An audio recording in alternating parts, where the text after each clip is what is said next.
I'm Timothy West, and this is my wife, Prunella Scales. We're celebrating our golden wedding this year. Yeah, 50 years. Feels more like 14. I know. We might be known as actors, Basil? but when we're not treading the boards, it's all hands on deck. Cast off, please. Aye, sir. We're Canal nuts, and we've been pottering around on them nearly all our married life. With our two boys, Joe and Sam, we've had some of our best times on the canals. Whenever we get a break, we dash off to our boat. But we're both getting on a bit now. I'm going to need some help. And since we're celebrating 50 years of wedded bliss, We're determined to make the most of what we love, whilst we still can. Prue has a slight condition. It's very mild, but it does mean she has difficulty remembering things. Oh, Tim! I'm so sorry, I didn't cast you off. Well, it can be a nuisance sometimes, but it doesn't stop me remembering how to open a locked gate or make the skipper a cup of tea. we're going to be revisiting two canals that we know and love. We're at the summit! Hooray! And two canals that are new to us. Wow, that's astonishing. It won't all be plain sailing. Oh, what's the matter with him? We'll be braving the great British summertime. I'm soaking. And some of the most challenging routes on the network. That is a bit scary. And we'll be roping in our two boys, just like the old days. We believe in making our crew work. Canals reveal a hidden world. Yes, little light at the end of the tunnel. Each canal is different, but they all offer this wonderful antidote to the hurry and bustle of modern life. You can't rush on the canal.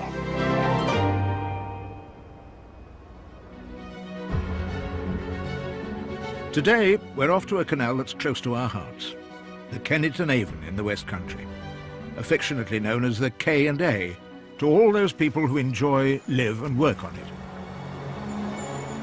For many years, our own boat was moored on the K&A.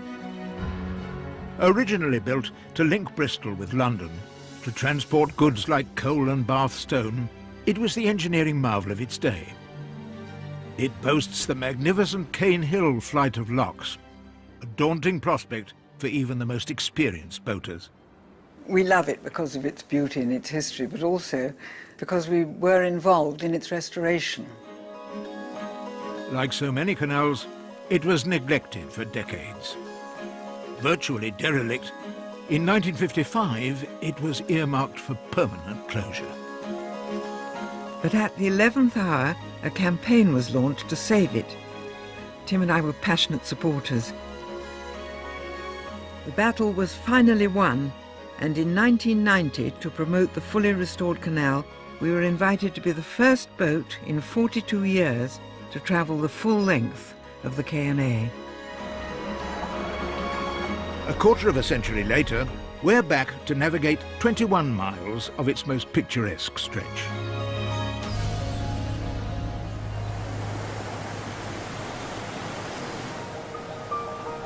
Our journey begins in the elegant Georgian city of Bath. But we're leaving the fine buildings and the tourist hordes behind and slipping away through the city's back door. Oh, there we are. With our own boat currently moored on the Oxford Canal, we've had to hire one. The Bradbury will be our home for the next few days, but at 67 feet, she's a bit longer than what we're used to. There we are. What do you think? She's enormous. Bed in the stern.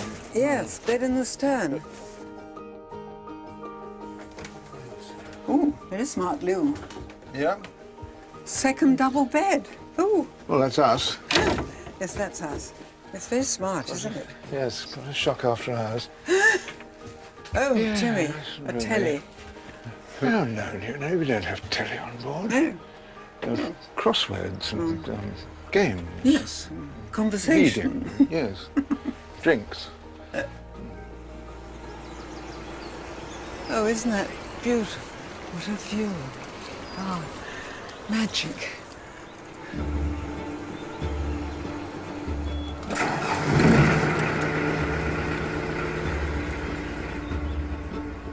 Heading east from Bath, we'll be crossing elegant aqueducts, enjoying stunning countryside, and visiting historic towns. Before heading to Devizes for a canal-side festival in 4 days' time. But even before we leave the city, we have to take on the Bath flight. 6 locks that will take us up 65 feet to the top of Bathwick Hill. Following this beautiful waterway, it's easy to forget that it was the M4 of its day. 200 years ago, working boats carried over 360,000 tons of goods a year, along what was then the fastest and safest route across the country. Our first challenge is to leave the wide River Avon and turn left sharply into the canal itself. Oh God, there's a boat coming through.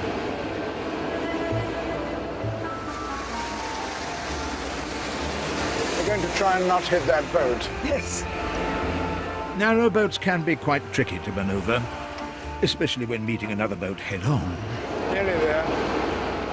This was quite difficult, the first lock of the flight, because it's a very difficult entrance to get into, and impossible when there's another boat coming out, which I didn't realise. It's a ladder this side. It's a bit dodgy. What?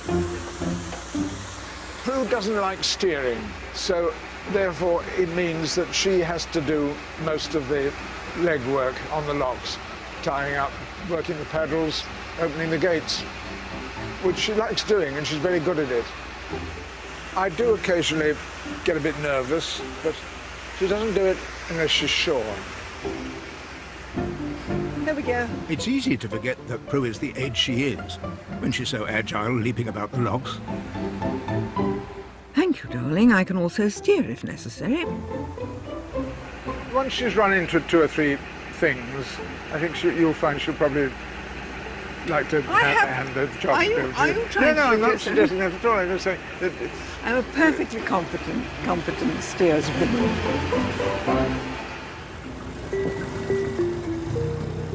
But the Bath flight of locks are going to keep me busy for a while.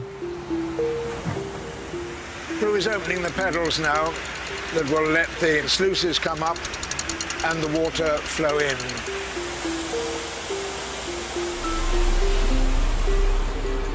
With the lock chamber now full, our captain can sail her through.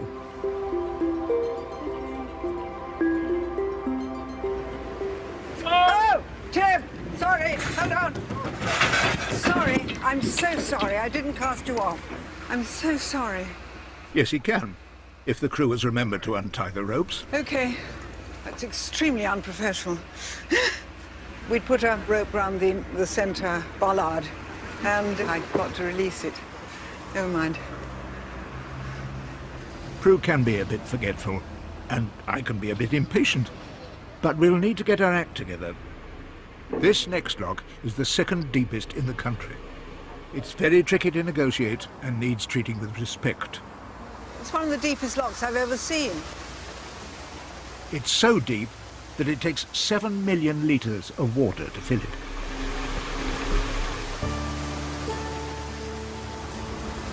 We've now done 3 of the Bath flight's 6 locks on our own, but then a stroke of luck. This is very good news. We've got another boat waiting to go through, so they can share with us. Should we go in first? If you like. Okay. It's very good in a broad lock to find someone who will come in with you, because if you're on your own, there's a real danger that the boat will get knocked about a bit because of the force of the water. Hello. Hello. Just carry on. You can push us over.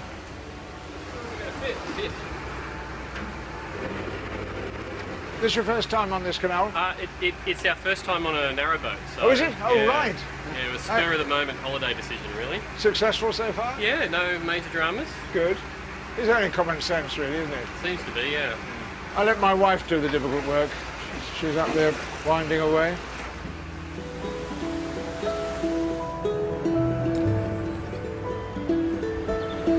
Prue. Hello. Will I help you through the next one? Oh, Or do lovely. one Brilliant. side? Thank you so much. people are terribly friendly on the canals, and there's a very nice feeling about it. I think it's something to do with life at 4 miles an hour, you know. It attracts people who like that rhythm of life. And with the help of the nice Australians, we soon reached the top of the flight. It's so much easier when you've got 2 boats going out. Of course, the other thing is it saves water. I mean, it's like Yes. 2 people in a bath. I mean, we don't do that, but if we did, we'd save a lot of water, wouldn't we? Travelling the country's canals, you get to see Britain from a unique perspective. For instance, Bath has millions of visitors a year, and yet most of them will never experience one of its hidden gems. We're just coming to the Sydney Gardens, which is one of the great treasures of the canal. For Georgian Bath's fashionable society, Sydney Gardens was the place to be seen. And the canal takes us on an exclusive route right through the middle. Oh, hello, lovely to see you.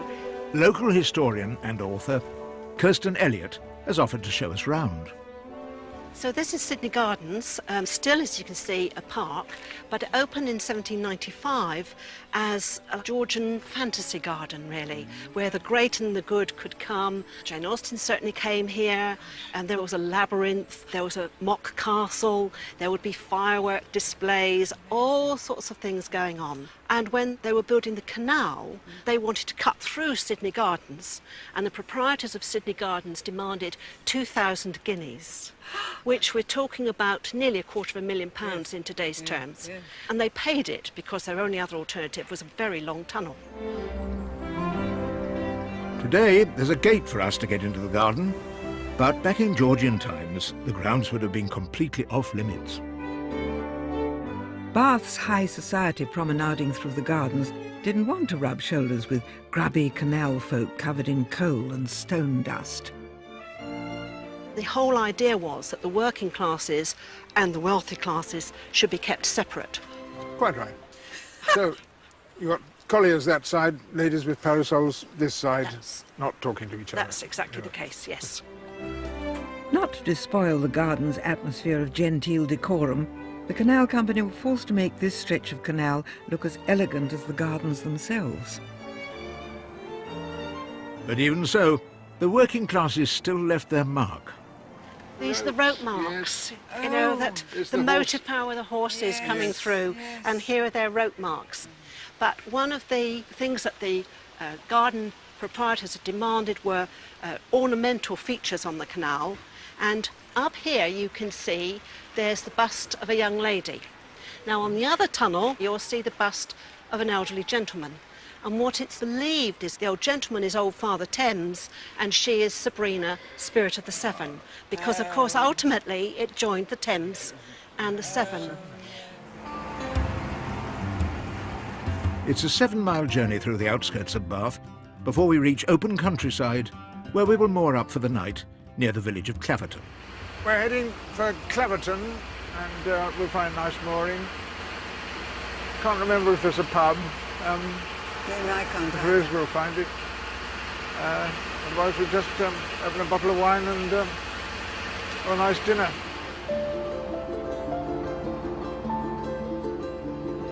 Passing through Bathampton now, there are still lots of people about, enjoying the evening sun.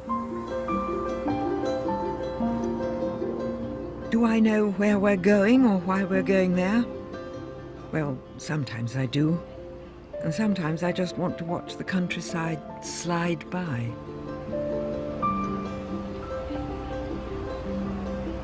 Prue has this condition, it's a sort of Alzheimer's, but it isn't. It's quite mild, but she can't remember things very well.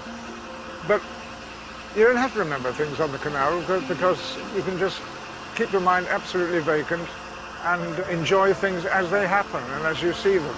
So it's perfect for her, really. When you think back over a long period and you think, well, this person that I loved and enjoyed this and that and the other together doesn't really exist anymore. It's another person. That's quite painful. But you mustn't think like that. You must just take it from day to day, and you just notice how much she's able to do and how much she enjoys life. I certainly do enjoy life, and I can still perform my duties as crew. Sense of humour is still there. There's still the same things make her laugh, and we have a lot of fun. Yes, she's just growing old and in a certain area more quickly than either of us would like, but we're very lucky, really.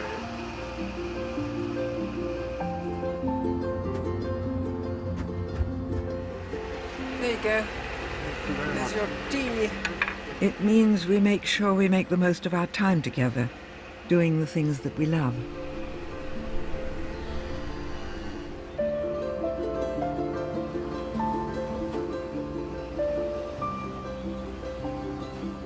Is that all right? Yep. Right. Drinks. Yes. Cheers. Cheers. 24 years on, and it's great to be back on the K&A.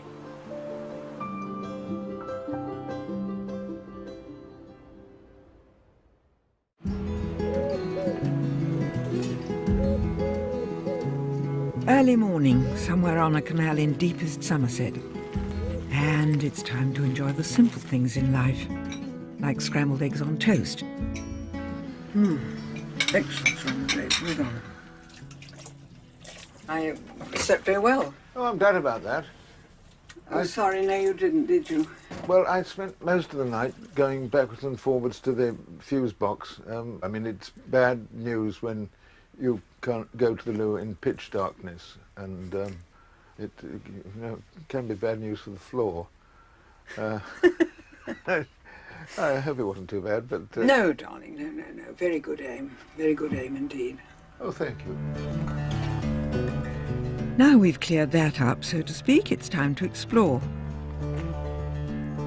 Nestling among the trees, the canal feels like it's always belonged here. But of course it's only 200 years old and man-made. Running nearly 50 feet above the unnavigable River Avon, the canal needs to be continually topped up with water from the river below. Which is why its designer Charles Rennie built a series of pumping stations, like this one at Claverton. Hidden in what looks like an old mill is the ultimate example of Georgian green technology. Using only water power, it can pump 100,000 gallons an hour up from the river into the canal. It started operation back in 1813, the same year that Jane Austen published Pride and Prejudice. Hello, Pete. Hello. Hello. Nice to see Nice you. to see you again. Peter Dunn is leader of its restoration team. After 2 centuries, the pump's water wheel is in need of some TLC. And just as it was when the canal was first restored, it's volunteers who are taking on the task. We are fitting the supports for the boards that turn the water wheel. These are what we call float boards. They hold the water in the wheel while it's turning. And some of those were broken. Some of those were breaking, yes. And this is the broken piece. Ooh. As you can see, it's broken off. Yeah. So we've had to produce these new ones. A lot of work They're beautiful. involved. Yes, they're They're lovely beautiful. craftsmanship, a lovely piece of timber. Lovely. Brilliant to get guys who know how to do it now. Well, yes, these are all very practical people, and there's a lot of knowledge within the group, and we have very good archive as well. As more and more timber goes on it, you think, well, we are making good progress. And it will then function, will it? It will perform its original duty again, yes. The electricity costs of pumping water into the canal now are horrendous, as you can imagine. So to be able to put a little bit of water in the canal with this green system Yes. from the 19th century will be very nice, very desirable to do again. It's wonderful because it's sort of self-perpetuating, isn't it? The river drives the mill, which drives the pump, which lifts the river. It's green, it's not causing any pollution, and it's 200 years old. Not bad. We're headed east towards Limpley Stoke, travelling through the unspoilt Somerset countryside before reaching Bradford-on-Avon, where we'll moor up for our second night on the canal. Heron. Oh, yes. There he is. You see fantastic bird life. I think the canal network is magic. It's unique. Of course, at one time it was a crucial commercial network, you know, for the delivery of goods and so on. Well, now most things go by rail or road. The canal isn't commercially used, but as a leisure activity, it's absolutely wonderful. But it was so nearly a very different story. Competition from the railways in 1841 began the slow death of the Kennet. By the 1950s, it was in a dreadful state. In parts, it had run completely dry and was on the brink of permanent closure. But then a dedicated band of enthusiasts stepped in to save the canal. It seemed like an impossible dream when they started, but gradually, bit by bit, the K&A was saved. It was the most extraordinary achievement, nearly all done by volunteers, Boy Scouts, prisoners, servicemen. We helped with the publicity and fundraising, and we got stuck in too. Remember, we pulled out 80 supermarket trolleys, didn't we, from a half-mile stretch. And of course, we were the first boat to travel the full length of the K&A when it was first reopened, and it was very different then. Still rough round the edges. We went over a car, didn't we, a Ford Escort somewhere. Back in 1990, we were lone travellers on the canal. 24 years later, and a lot of things have changed, for us and the K&A. Now it's flourishing, isn't it? It is flourishing now, Yes, yeah, thank God.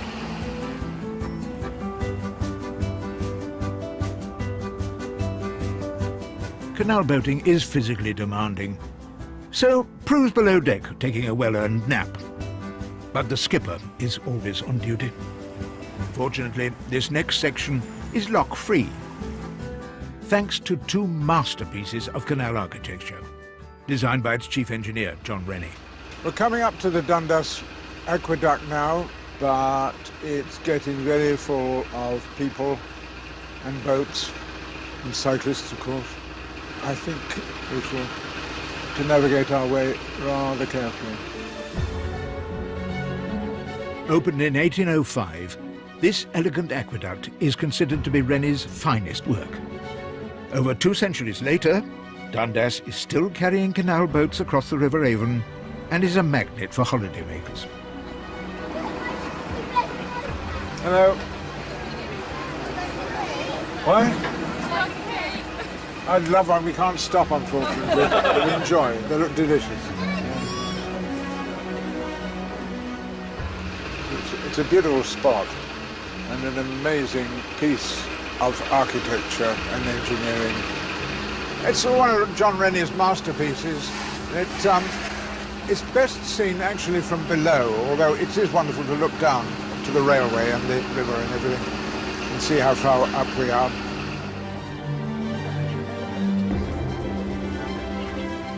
Built of Bath stone in the neoclassical style, it might be a scheduled ancient monument, but like much of the canal, it still suffered decades of neglect.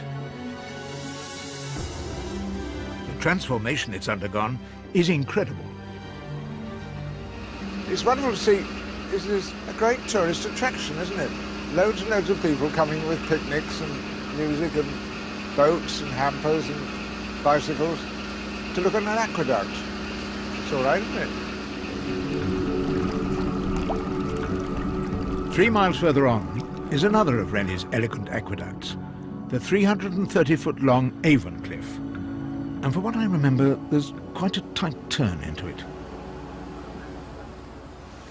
Look out, Timmy. Look out, Timmy, you're going to hit the... Ah! What's the matter with him? Timmy? It's not like you. very difficult to judge a turn like that when you've got a boat as long as this. That's my excuse anyway. Fortunately, before the skipper can do any more damage, we arrive at the historic market town of Bradford-on-Avon. Thanks to its riverside location, it was already a prosperous town. And the arrival of the canal brought not only more trade, but also its first-day trippers. In 1833, a passenger express was started between here and Bath. It took up to 40 passengers who were entertained en route by a string band. Now that could be worth reviving. Being a hot and sunny bank holiday, the World and his wife have descended upon the town's canal-side hostelries. Is there anything I can get you? Cold drinks? Cold drinks would be lovely. An Ice cream? Yeah, what a good idea. One man who is definitely not moaning about the crowds is Dick Barrow. He and his wife opened their cafe the same year the restoration of this canal was completed. Lovely. There we are. Beautiful. Thank you. Thank you very much. So you opened up just before we did our trip, which was the first... You were here for the opening in 1990. Yeah, that's right. And yes, 23 years on, still There you here. are. Great. Well, great place to be. And it's wonderful to see so many people, isn't it? I mean, back in 1990, I mean, you could have quite easily sat down on a bank holiday Monday on the middle of the towpath and not been run over. No. I mean, to be fair, on a day like today, it's a bit like the M25, isn't it? The towpath is absolutely solid. So, yeah, this can be quite a lively spot. We have a bit of canal rage out here sometimes. Positioned next to one of the busiest locks in the country, the Lock Inn is an ideal spot for gongoozling. A gongoozeler being one who stands on the towpath or at a lock and stares at canal boats. When you occasionally run into a spot of bother, there's nothing worse than being gawped at by a crowd of gongoozlers. Darling, that never happens to you. Well, hardly ever. Along with boats and gongoozlers, a whole service industry has sprung up since the K&A was restored, bringing in £45 million worth of business a year. The canal supports 1,300 jobs. In fact, it's busier now than it was during the Industrial Revolution. There are lots of boat companies, bike hire companies and marinas. So far, though, there is only one floating hair salon. And after a couple of days working the locks, my hair is in need of a little TLC. Hello there. Hello, good morning. Nice to meet you. Please come in. Nicola has been snipping away at both boater and gongoozler's hair since 2008. Today, I'm getting a shampoo and set. How is it business-wise having a salon on the canal? Very busy. Oh, good. Very Well, busy. yes. I've been doing it for 5 years now. Yes. And people really enjoy coming here because it's something different. It's totally unique. Yes. And it caters for everybody, really. Yeah. You know, dog walkers, cyclists, anybody that uses a towpath. But it's nice, you get to meet all sorts of different people from all walks of life as well. I think more so than you do in a high street salon, probably. Well, that's the lovely thing about the canal itself. I mean, we've had a boat for 30 or 40 years now. I think, you know. So you must have travelled a fair amount of the system in the last 40 years. Yes, I think you? we've done nearly all the network one way or Have another. you? Yes. It's a wonderful way of seeing England from It the really is, backside, isn't it? isn't it? Yeah. Yes. I'll take this one off you. Thank There you you go very then, much. Prue. Lovely, thank you. That's smashing. Thank you so much. You're That's welcome. It's so lovely to meet you. Have a wonderful day. Thank you very much. You're indeed. welcome. That's better. I'm very grateful for Nicola. Crew morale is extremely important. Isn't she good? Yeah, very good. Excellent. Are you pleased? Yes, very. Yes, I am. With the crew newly coiffured, it's time for us to strike out across the Wiltshire countryside towards Cane Hill. Altogether, we face the daunting prospect of 36 locks before we make it to our final destination, Devizes.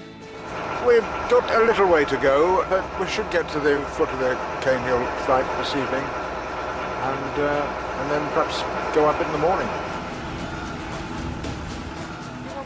But before we can leave Bradford-on-Avon, there's more work for the crew.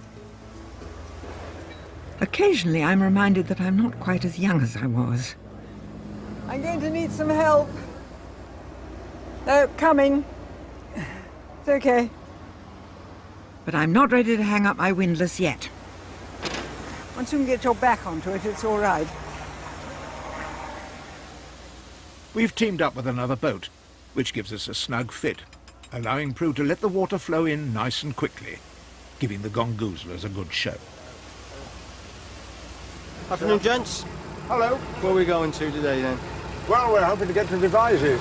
Well, unfortunately, I'm going to have to apologise to you on behalf of Canal and River Trust because there's a problem with the top lock gate at Devizes Flight of Cane Hill. So the whole There's been flight's some damage, snowed I'm up, afraid. yeah. Yes, there's a boat lifted the top gate out, and unfortunately the gate is actually hanging, and they've taken some brickwork and concrete out on the side. You can go as far as the bottom of the flight anyway, so that'll be about as far as you can get at the moment. Okay. Good to meet you anyway. You're Thank welcome. This is seriously bad news. 10 miles further on from here is the famous Cane Hill flight. 16 locks in a row that we have to negotiate to reach our final destination. But a careless boater has managed to rip a gate off one of the locks. Consequently, at this moment, we have no way of finishing our journey.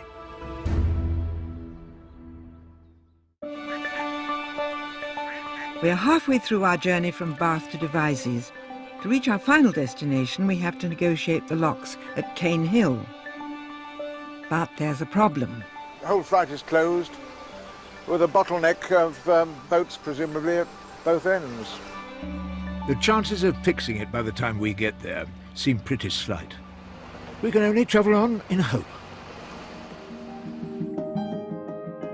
Leaving Bradford-on-Avon behind, we'll pass through Trowbridge, then strike out into open countryside before mooring up for the night near the hamlet of Seine Cleeve. Living and working in London, we needed a refuge in the countryside, and canals have given us that for nearly 40 years now.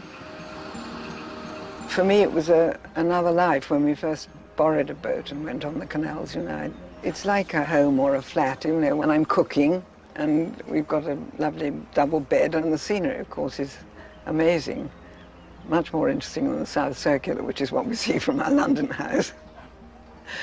And to have a boat and be able to live on her when we're working away from London, it's been wonderful. Since we started canal boating, more and more people have discovered its appeal. 150 years ago, the canal network would have been full of number ones, as they were called. Boat owner-operators and their families, who lived and worked on the canals, ferrying goods up and down the country. Barge folk were a breed apart, marrying within their community and developing a distinct culture that lasted into the late 1950s. Now a new community is springing up. The liverboards, people who've chosen to live permanently afloat. Holly and Stuart are reviving an old canal tradition. It's great what you've done. It's a very sexy sofa, isn't it? Yeah, you do tend to sink into it. Yeah. So was this your first boat, or do you have Yeah, just got it in my head one day that I wanted to buy a boat. Coming on the canal is stepping back in time, Yes. and that's why I wanted to get a boat. Yes. Because I wanted that old-fashioned, Yeah. you know, Yes, the I good do. life. With busy working lives and bringing up children, we only ever had time for short breaks on the canals. But for a young couple like Holly and Stuart, I can see the attraction of setting up home on a narrow boat. Buying a flat with a setting like this would cost an absolute fortune. So, why have you chosen this life? Well, I grew up in Wales, so I was really close to the Montgomeryshire canals. Oh, right, yes. So from there I got to see, you know, quite a lot of it, and yeah, it's an ideal way of life. Yeah. I love the fact that if you get bored of your view, you can move on. Yeah, if you get yes, bored, you yes, just yes. can I like move the on tranquility. I love waking up in the morning to the ducks quacking away. Yes. part of it, just mooring up in ever more fantastic spots. Yes, yes. Cheers. Cheers. to narrow boating. Absolutely. Indeed, yes.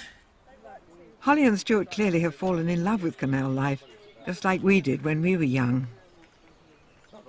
It's a life that wouldn't be possible without the people who battled to save the K&A all those years ago. We're pushing on towards Devizes, but we still don't know if the Cane Hill flight will be possible when we get there. But there are plenty of working locks to negotiate before then. Oh, bloody hell, I can't get up here. Prue physically is still pretty agile.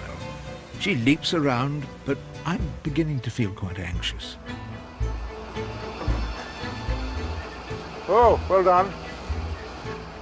I've probably got a little bit more energy than he has. I'm probably a bit fitter. I was trained by the most wonderful movement teacher called Litz Pisk at drama school, so I'm quite fit. And yes, poor old Tim, if he has to learn a dance, it's big, it's trouble. Opening a lock doesn't require brute force, just a little gentle persuasion. Oh, no, it's moving. Tim? Won't yet, I don't think. It is! Oh, all right, yes, OK. Yes, beg your pardon. My great strength. Naughty old lockkeeper said to me once, they give a little sort of groan when they're ready, like a woman when she's ready. And then they're ready to open.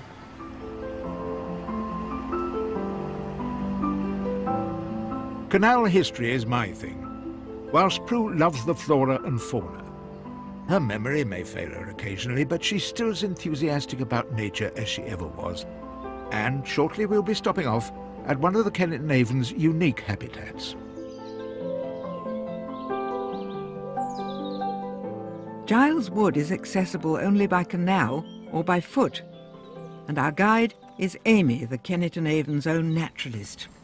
So if we look over here, we've got a wayfaring tree. I've never seen one. And these actually used to be very, very common throughout the UK.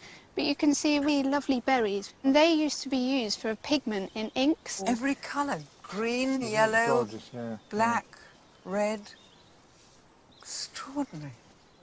If we carry on down here, you can see a lovely canopy of oak trees. Yes. And you'll see these very peculiar growths on the tree at this time of year. Oh. And you can see how this acorn has changed into a very bizarre, yes, almost like something out of a science fiction I saw film. one. I thought it was a special kind of acorn. It's a disease. Look at it. You're welcome to pick it. Oh. They're actually caused by a parasitic wasp. And the female has something, it looks like a sting, so she injects the plant and lays her eggs. And the larvae hatch inside the tissue, and as they start to feed, this causes a reaction in the plant, like cancer cells. Yes. And they begin to multiply around the creature. And it forms this beautiful defensive barrier against predators such as birds and anything else that would like to eat them. But it doesn't kill the tree? Not at all. Well, you learn something every day. You do. Sometimes two things, you know. It might look like it was created by nature, but only 20 years ago this spot was open fields. Then along came Freddie Giles, who, inspired by boyhood memories of playing in the woods, decided to plant his own. Congratulations, Fred. It's a wonderful wood. Wonderful, isn't it? It's been wonderful living by the side of the canal. We've lived 27 years here now. Right. We came here when I was about to retire, and I found this place tucked away, and it's just a paradise of nice people who walk, who cycle, and so I'm very happy in my skin living here. Yes, And so many people going by, There's enjoying life going on, themselves. yes. Yes. But it's always the women that seem to have to open bridges. It's simply because men are better at steering. Rubbish! What can I hit this man? Give me a double. For me, this is what canal travel is all about, making new friends and enjoying the tranquility of the countryside. Well, let's hope that tomorrow we can complete our journey and make it to the festival at Devizes.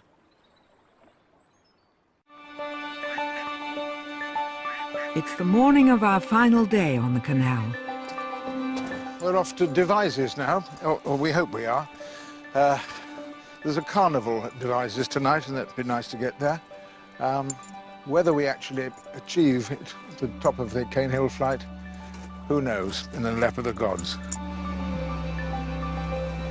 We've travelled from Bath to Bradford-on-Avon and beyond, over aqueducts and through dozens of locks, but we have one more obstacle to overcome before we reach our final destination.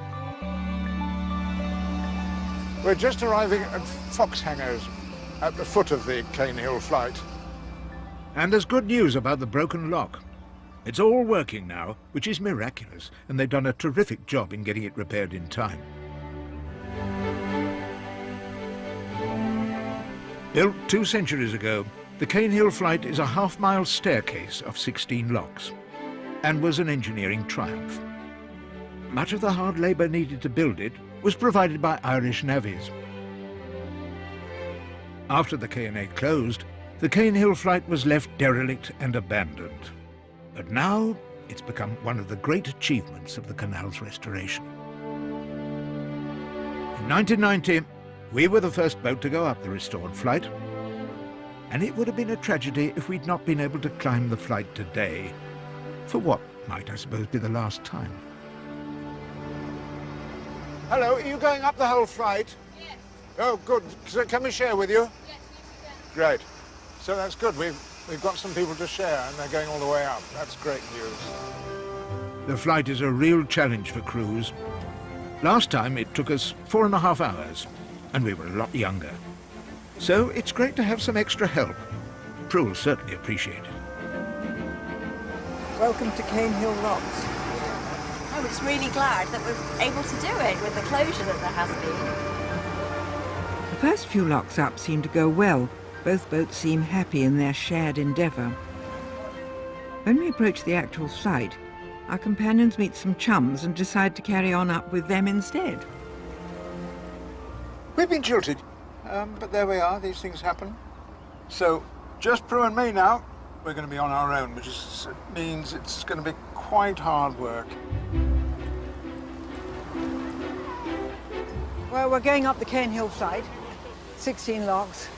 We were with another boat, which halves the work, but never mind. Well, keeps you fit.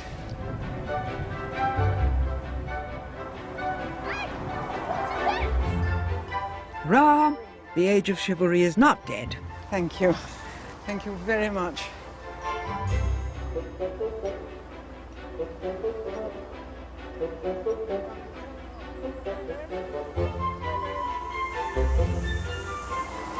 Prue, go ahead and do the next one. Another 5 or 6 locks before we get to Devizes, and got to do it all on my own. Otherwise, fine. Taking on the Cane Hill locks single-handed is no mean feat for anyone. I'm very proud of Prue. You need one more person, really, because somebody's got to keep control of the boat like I'm doing now. Then it's a lot for the other person to do, all the paddles and the gates.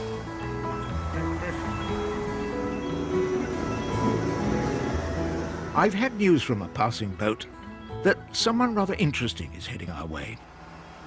Ahead of us now, coming down the hill, is the boat that apparently caused the accident.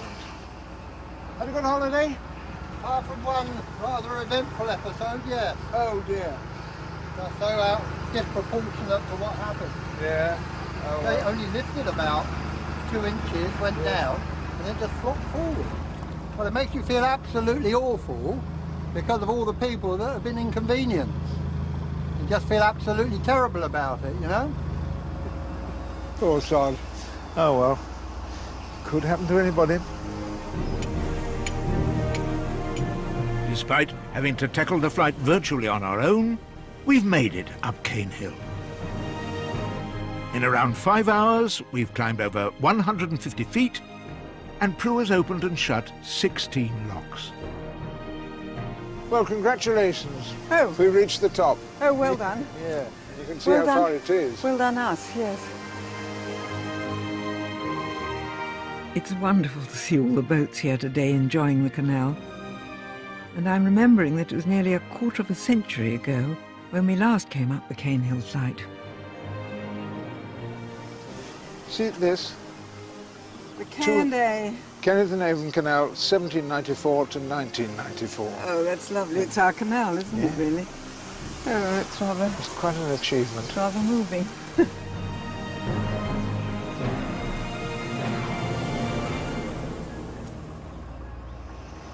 Carnival time.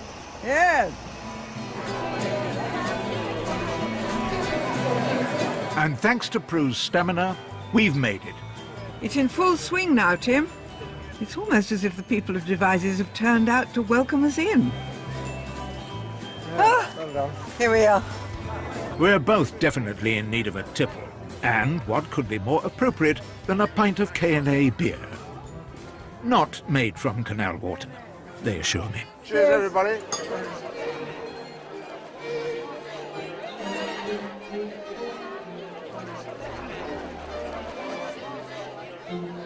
Well, here we are. We've finished our journey, and it's been wonderful, hasn't it? We've had a great time. And as you can see, this canal has a wonderful life of its own, I think, which is very special. It's hard to believe that this canal was once totally derelict. But even at its darkest hour, it was never unloved. And on this trip, we've come to realize that the dedicated band of people who saved the K&A were restoring more than just a canal. They were bringing back a way of life. A way of life that is clearly more vibrant than ever before.